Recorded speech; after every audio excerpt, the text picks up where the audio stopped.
UPSC main syllabus की series चल रही है, उसका आज हमारा जो टॉपिक है वो है ग्लोबलाइजेशन।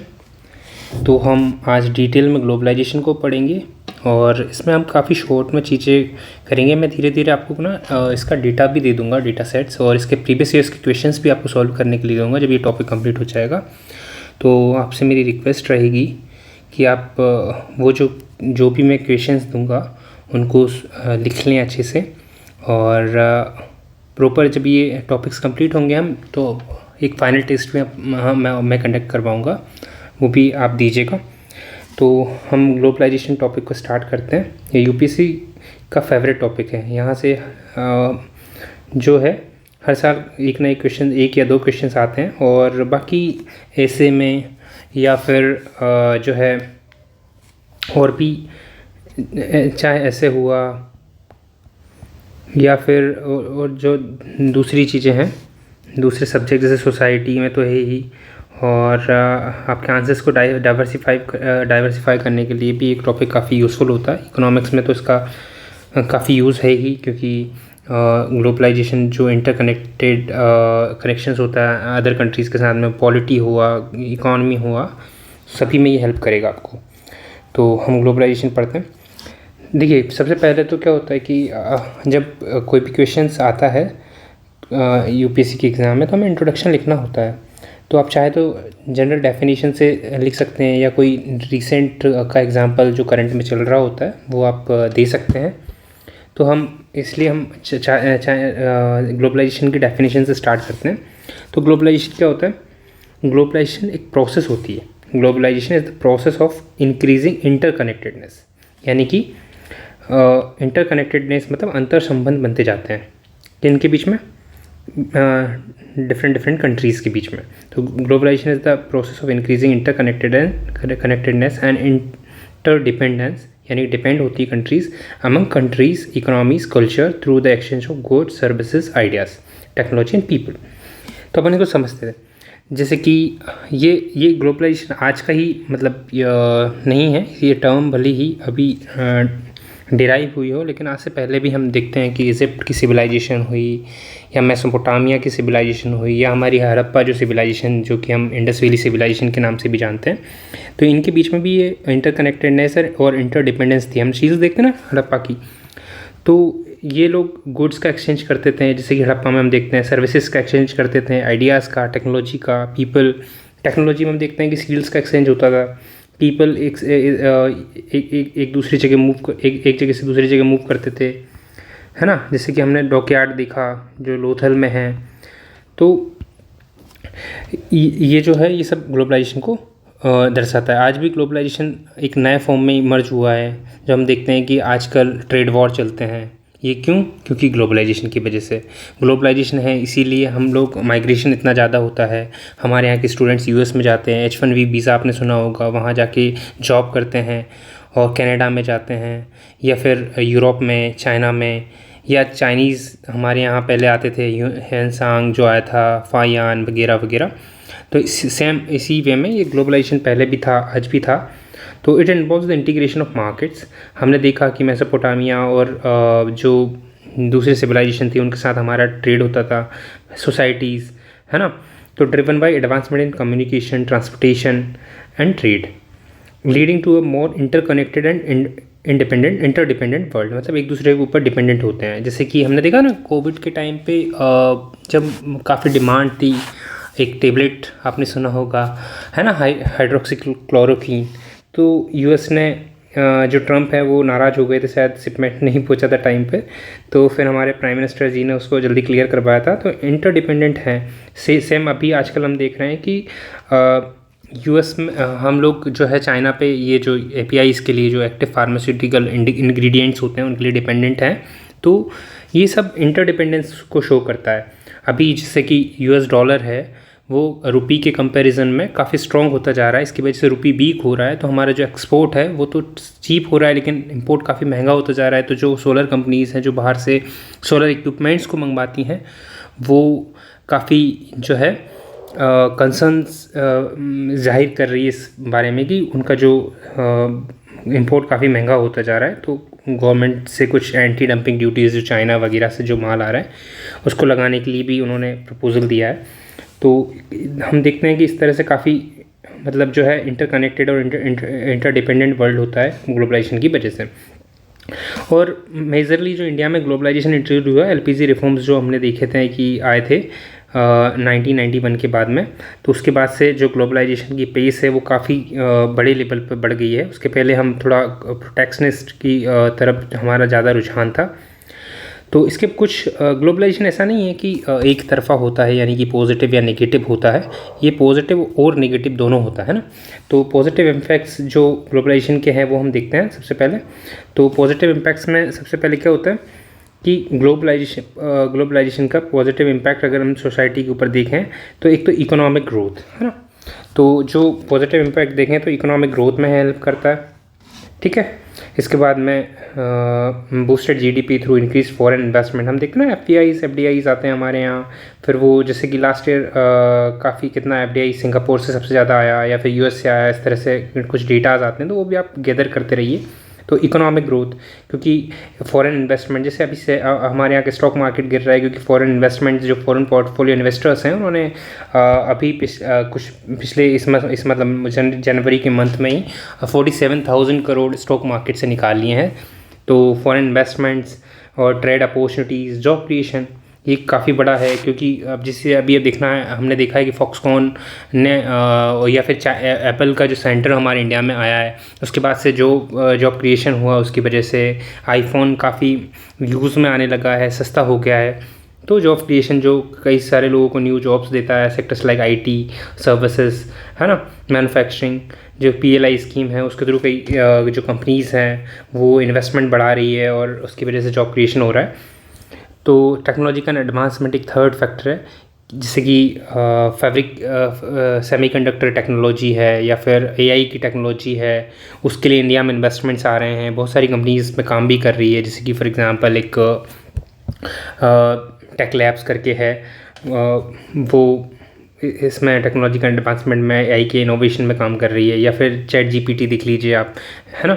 तो इंक्रीज फॉरेन डायरेक्ट इन्वेस्टमेंट, ठीक है। तो जब हम लोग जाते हैं जैसे डेवोस में समिट होती है या फिर बहुत सारी इन्वेस्टमेंट समिट्स होती है, वहाँ पे जाते हैं फॉरेन डायरेक्ट इन्वेस्टमेंट्स के लिए प्रपोजल या फिर जो है कई तरह के एग्रीमेंट साइन होते हैं, तो उसके थ्रू भी इन्वेस्टमेंट आता है, उससे कैपिटल आता है, एक्सपर्टीज़ आता है ना, इंडस्ट्रियल डेवलपमेंट होता है। फिर फिफ्थ पॉइंट है एनहांस्ड एजुकेशन अपॉर्चुनिटीज़। जैसे कि ग्लोबलाइजेशन की वजह से, जैसे पहले के क्या होता था कि जैसे फायान हमारे यहाँ आया था पढ़ने के लिए, हिंसांग आया था, ठीक इसी तरह आजकल हमारे जो कई स्टूडेंट्स हैं यूएस की जो हार्वर्ड है या फिर और भी जो यूनिवर्सिटीज़ है, अच्छी अच्छी यूनिवर्सिटीज़, ऑक्सफोर्ड है यूके की, वहाँ जाते हैं पढ़ने के लिए, तो उनको अपॉर्चुनिटीज़ मिलती है काफ़ी। और इम्प्रूव्ड हेल्थ केयर, क्योंकि नई नई टेक्नोलॉजीज़ आती है, जैसे कि for example glucose monitoring devices, sensors आ रहे हैं आजकल, तो इसकी वजह से डायबिटीज़ को मॉनिटर करना इजी हो गया है, या फिर और भी चीज़ें। तो facilitated access to advance medical technology and global health practices. फिर इसके बाद कल्चरल एक्सचेंज, ठीक है।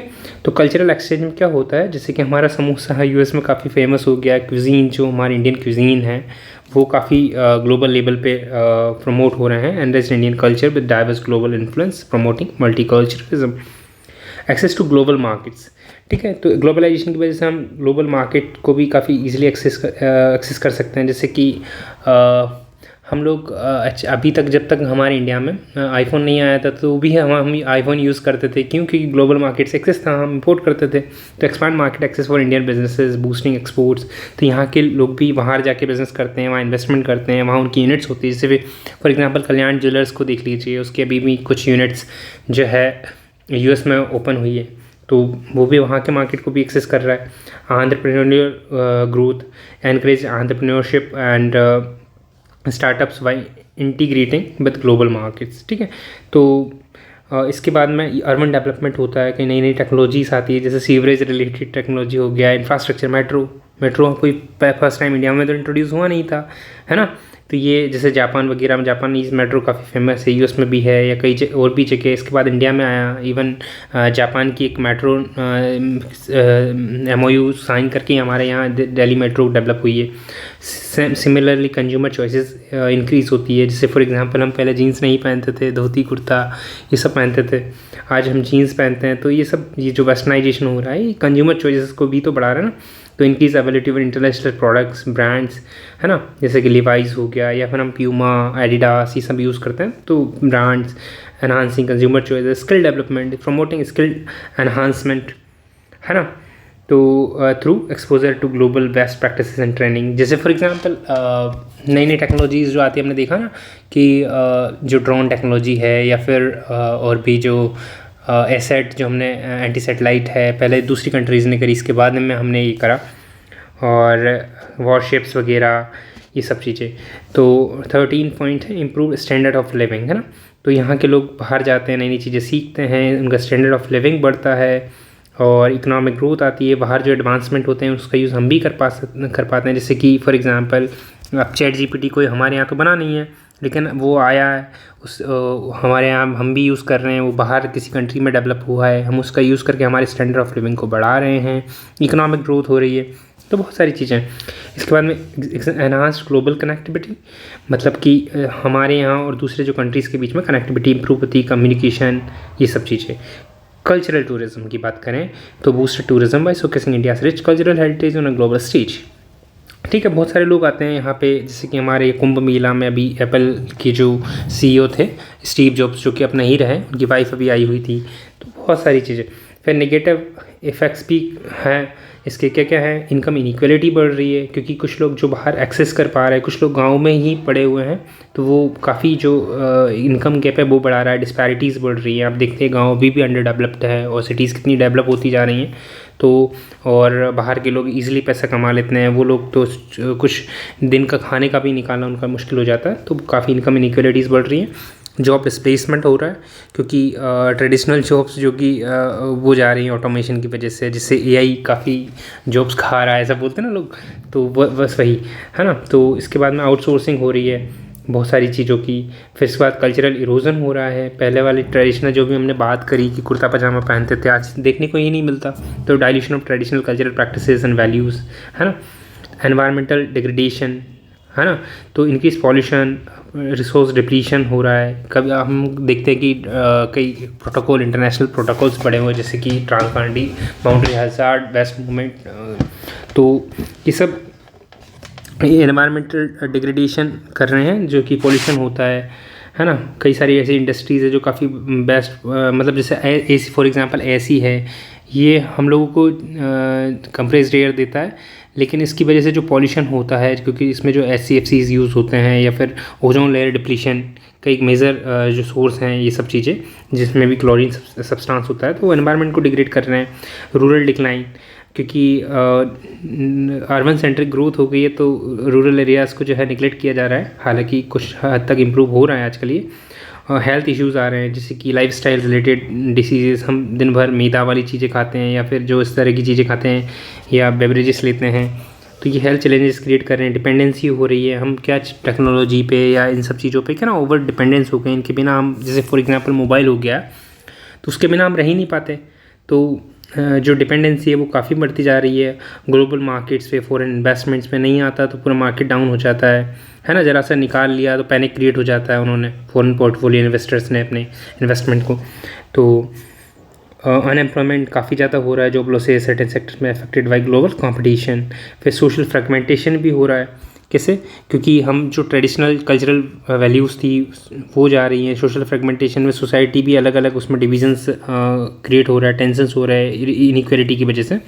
कंज्यूमरिज्म, ओवर एम्फेसिस का कंज्यूमरिज्म कल्चर पे ज़्यादा एम्फेसिस है। हर चीज़ को कंज्यूमरिज्म प्रमोट किया जा रहा है हर चीज़ में लगभग। व्यक्ति क्या होता है कि आजकल एक चीज़ की ज़रूरत नहीं होती, 3 चीज़ें खरीद के लेके आ जाता है। फिर कल्चरल होमोजेनाइजेशन हो रहा है ना।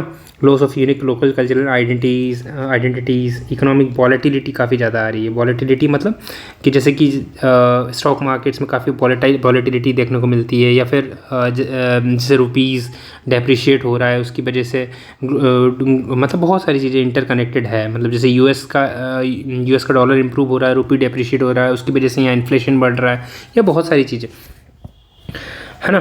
तो क्रूड ऑयल के प्राइस बढ़ गए हैं, वो उसका इम्पैक्ट एग्रीकल्चर पे भी होता है। तो मतलब इकोनॉमिक वॉलेटिलिटी एक चीज़ की वजह से उसके जो रिपरकशंस होता है, डोमिनो इफेक्ट होता है, वो काफ़ी ज़्यादा है। एक्सप्लॉइटेशन काफ़ी ज़्यादा होता है। मतलब आप देखना इनकम इनइक्वालिटी, जो बेस लेबरर्स हैं उनमें, या फिर जो हाई पेइंग जॉब्स वाले हैं उनके बीच में काफ़ी डिफरेंस देखने को मिलता है, चाहे वो एक ही कंपनी में क्यों ना काम करते हो। एजुकेशन डिस्पैरिटीज़ काफ़ी ज़्यादा है। पॉलिटिकल इन्फ्लुएंस जो है काफ़ी, जैसे कि फॉर एग्जांपल यूएस का इन्फ्लुएंस हो गया या चाइना का इन्फ्लुएंस हो गया, तो ये सब इसके पॉइंट्स हैं। ठीक है, थैंक यू।